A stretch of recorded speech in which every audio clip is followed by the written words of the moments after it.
Assalamualaikum warahmatullahi wabarakatuh. Perkenalkan, saya dari kelompok 7. Pada kesempatan ini, saya akan memaparkan materi mengenai materialitas dalam pengauditan laporan keuangan. Materialitas merupakan salah satu konsep yang sangat penting dalam proses audit karena berkaitan dengan penilaian auditor terhadap kesalahan atau salah saji dalam laporan keuangan yang dapat mempengaruhi keputusan para pengguna laporan keuangan. Oleh karena itu, pemahaman mengenai materialitas menjadi hal yang tidak bisa diabaikan dalam pelaksanaan audit.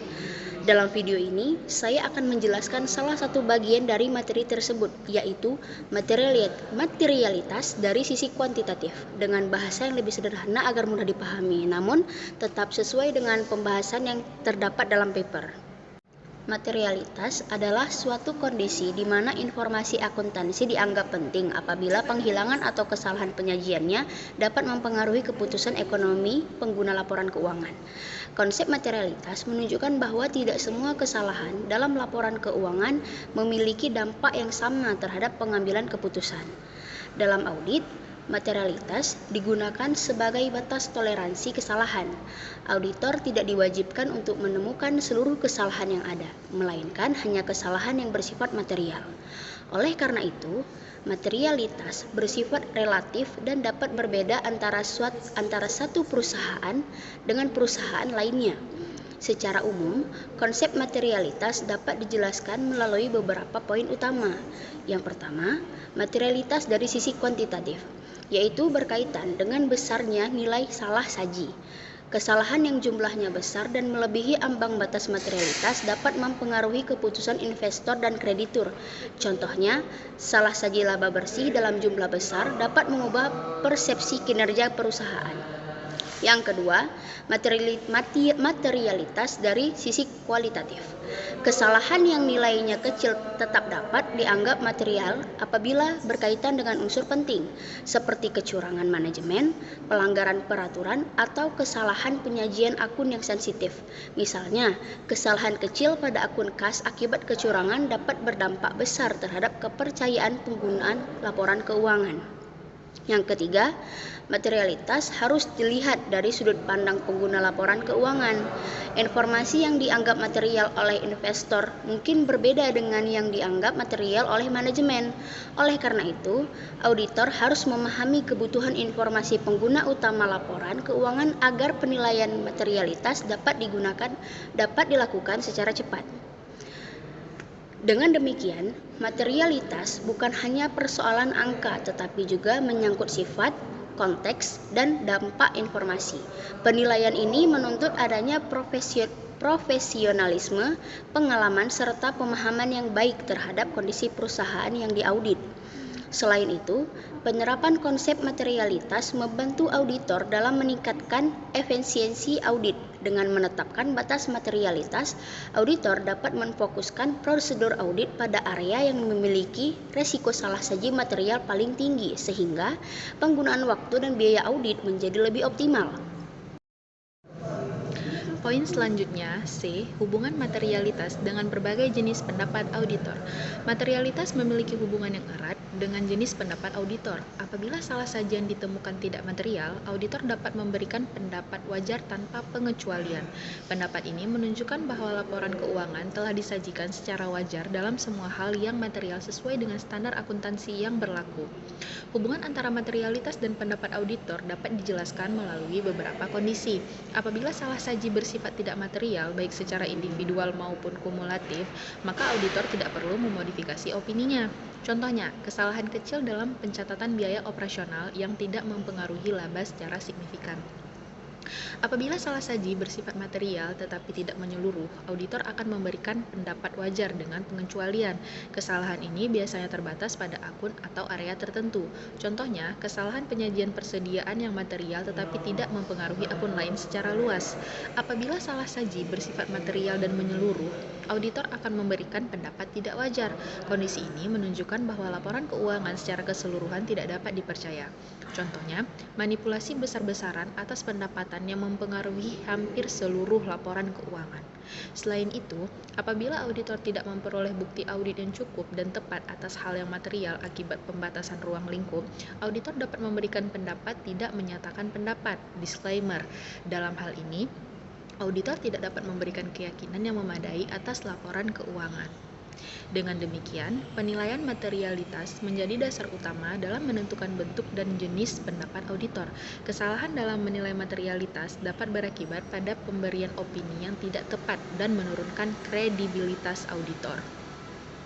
Oleh sebab itu, auditor harus melakukan evaluasi materialitas secara cermat dan berkesinambungan selama proses audit, agar pendapat yang diberikan benar-benar mencerminkan kondisi laporan keuangan yang sebenarnya.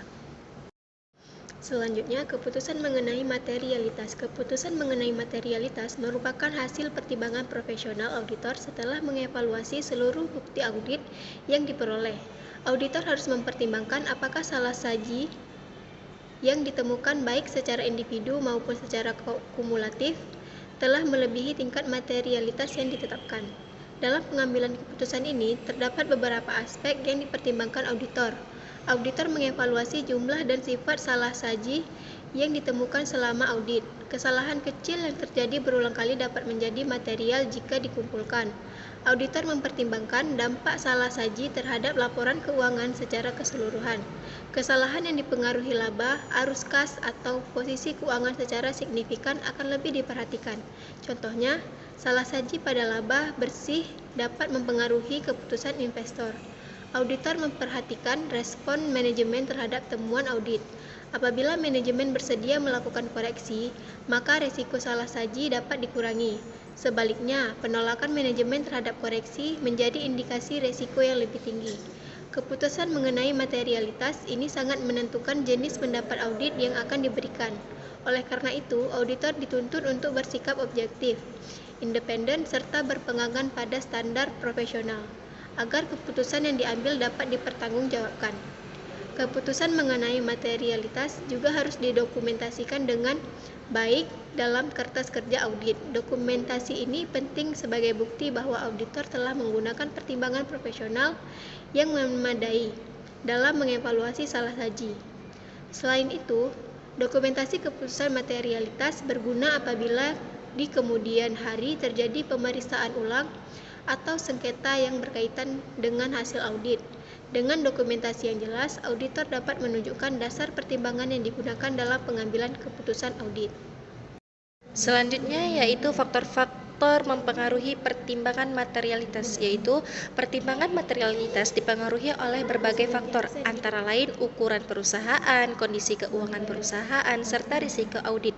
Perusahaan serta risiko audit perusahaan dengan skala besar umumnya memiliki tingkat materialitas yang lebih tinggi dibandingkan perusahaan kecil karena volume transaksi dan nilai aset yang lebih besar. Beberapa faktor utama yang mempengaruhi pertimbangan materialitas dapat dijelaskan sebagai berikut. Yang pertama yaitu ukuran dan kompleksitas perusahaan. Semakin besar dan kompleks suatu perusahaan, semakin tinggi pula tingkat materialitas yang ditetapkan auditor. Yang kedua yaitu kondisi keuangan dan kinerja perusahaan. Perusahaan yang mengalami kerugian atau kondisi keuangan tidak stabil biasanya memiliki tingkat-tingkat materialitas yang lebih rendah karena pengguna laporan keuangan lebih sensitif terhadap kesalahan informasi. Yang ketiga yaitu karakteristik industri dan regulasi. Industri yang diatur secara ketat seperti perbankan, asuransi, dan lembaga keuangan memiliki tingkat materialitas yang lebih rendah. Kesalahan kecil dalam industri ini dapat berdampak besar terhadap kepatuhan dan kepercayaan publik. Selain itu, kebutuhan informasi, pengguna laporan keuangan, dan tingkat risiko audit juga mempengaruhi pertimbangan materialitas. Tekanan dari manajemen untuk menampilkan kinerja yang baik dapat meningkatkan risiko salah saji. Oleh karena itu, auditor harus menggunakan pertimbangan profesional secara hati-hati agar penetapan materialitas dapat mendukung kualitas audit yang optimal.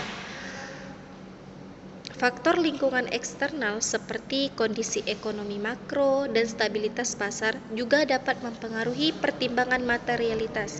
Dalam kondisi ekonomi yang tidak stabil, penggunaan laporan keuangan cenderung lebih sensitif terhadap informasi dan keuangan. Oleh karena itu, auditor harus selalu memperbarui pemahamannya terhadap faktor internal dan eksternal perusahaan. Dengan pertimbangkan seluruh faktor tersebut secara menyeluruh, auditor dapat menetapkan tingkat materialitas yang lebih akurat dan relevan dengan kondisi audit yang dihadapi. Selanjutnya yaitu kesimpulan dari material dalam pengauditan. Material merupakan konsep fundamental dalam pengauditan yang berfungsi sebagai dasar dalam perencanaan dan evaluasi audit laporan keuangan. Dengan memahami materialitas secara tepat, auditor dapat menentukan prosedur audit yang efektif secara memberikan pendapat audit yang sesuai dengan kondisi laporan keuangan. Oleh karena itu, pemahaman mengenai materialitas sangat penting bagi auditor maupun mahasiswa sebagai calon akuntan dan auditor. Penerapan konsep materialitas yang tepat memberikan kontribusi besar terhadap kualitas dan kredibilitas hasil audit. Dengan menetapkan tingkat materialitas yang sesuai, auditor dapat memfokuskan perhatian pada era laporan keuangan yang memiliki resiko salah saji material paling tinggi. Hal ini membantu auditor dalam mengalokasikan sumber daya audit secara efisien, baik dari segi waktu, tenaga, maupun tanpa biaya, mengurangi tingkat keyakinan audit yang diharapkan. Audit yang dilakukan dengan mempertimbangkan materialitas yang matang akan menghasilkan laporan audit yang lebih akurat, relevan, dan dapat dipercaya oleh para pengguna laporan keuangan. Selain itu, materialitas memiliki keterkaitan yang erat dengan etika dan tanggung jawab profesional auditor. Auditor dituntut untuk menggunakan pertimbangan profesional secara objektif, independen, dan bebas dari pengaruh atau tekanan pihak manapun dalam menilai tingkat materialitas. Kesalahan dalam menetapkan atau mengevaluasi materialitas dapat berakibat pada pemberian pendapat audit yang tidak tepat dan berpotensi menyesatkan pengguna laporan keuangan. Oleh karena itu, auditor harus selalu berpedoman pada standar auditing yang berlaku serta menjaga integritas dan profesionalisme dalam setiap tahap proses audit. Bagi mahasiswa dan calon auditor, pemahaman yang mendalam mengenai konsep materialitas merupakan bekal penting dalam menghadapi praktik audit di dunia kerja. Konsep materialitas tidak hanya bersifat teoritis, tetapi juga sangat penting aplikatif dalam berbagai situasi audit yang kompleks dan dinamis. Dengan memahami materialitas secara komprehensif, diharapkan calon auditor mampu berkontribusi dalam meningkatkan kualitas laporan keuangan, mendukung transparansi dan akuntabilitas informasi keuangan, serta memperkuat kepercayaan publik terhadap profesi akuntan dan auditor di masa mendatang. Demikian pemaparan dari kelompok kami. Semoga penjelasan yang disampaikan dapat menambah wawasan dan pemahaman kita semua mengenai materialitas dalam pengauditan.